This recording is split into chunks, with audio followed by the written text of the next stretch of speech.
BJP का 400 पार वाला सपना पूरा हो पाएगा या नहीं, ये तो कुछ ही घंटों में साफ हो जाएगा। लेकिन एग्जिट पोल आते ही एक बात जरूर साफ हो गई है कि कई दल और कई बड़े नेता बीजेपी से हाथ मिला सकते हैं और एनडीए का हिस्सा बन सकते हैं। मतलब इंडिया गठबंधन को अभी और झटके लगना बाकी है।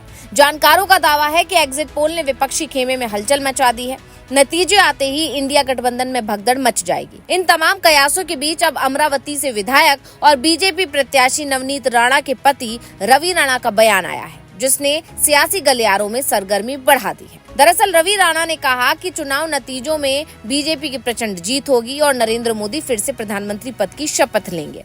हालांकि बीजेपी सत्ता में आ रही है, इस तरह का दावा तो हर कोई कर रहा है, लेकिन रवि राणा ने उद्धव ठाकरे को लेकर जो बड़ा दावा कर दिया, उसकी चर्चा अब हर तरफ हो रही है। उन्होंने कहा, ज्या उद्धव ठाकरेंनी इलेक्शन मध्ये टीका केली, टिप्पणी केली, ते उद्धव ठाकरे देशाचे पंतप्रधान मोदीजींची शपथ झाल्यानंतर 15 दिवसामध्ये जी खिडकी मोदीजींनी उद्धव ठाकरेंनी उघडी ठेवलेली आहे, त्या खिडकीतून तुम्हाला आतमध्ये दिसेल हे खऱ्या अर्थानं काळ्या दगडावरची पांढरी रेघ आहे। अनेक विरोधकांनी सुद्धा, महाविकास आघाडीच्या सुद्धा नेत्यांनी, कार्यकर्त्यांनी नवनीत राणाचं काम केलं की अमरावती जिल्ह्यामध्ये नवनीत राणा सुद्धा शिवाय पर्याय नहीं।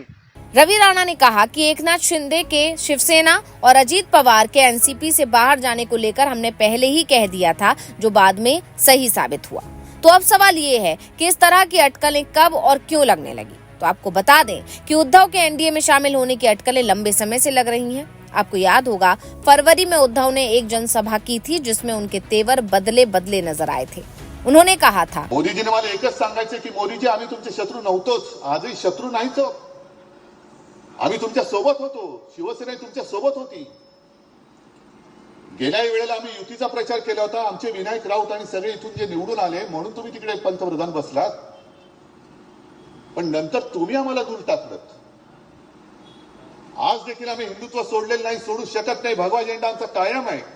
उद्धव के इस बयान के बाद से ही माना जा रहा था कि उद्धव बीजेपी के साथ अपने रिश्ते दुरुस्त करना चाहते हैं। हालांकि बीजेपी ने कभी अपनी तरफ से उद्धव से दूरी नहीं बनाई थी।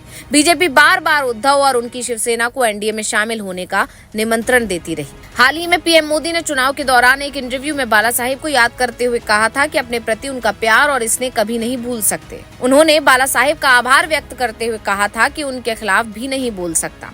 पीएम मोदी ने उद्धव को लेकर कहा था कि अगर वो मुसीबत में होंगे तो उनकी मदद करने वाले हम पहले व्यक्ति होंगे। पीएम मोदी ने ये भी कहा था कि उद्धव के लिए एनडीए के दरवाजे हमेशा खुले हैं, क्योंकि वो बाला साहेब ठाकरे के बेटे हैं। पीएम मोदी के इस बयान के बाद भी अटकलें लगने लगी थी। हालांकि उद्धव ने 2 टूक कहा था कि हम एनडीए में नहीं जाएंगे, लेकिन अब रवि राणा के बयान ने एक बार फिर इन अटकलों को हवा दे दी है। यही नहीं, सवाल ये भी उठने लगा है कि किस गठबंधन में कौन सी पार्टी रहेगी और कौन नतीजों के बाद बाहर आ जाएगी।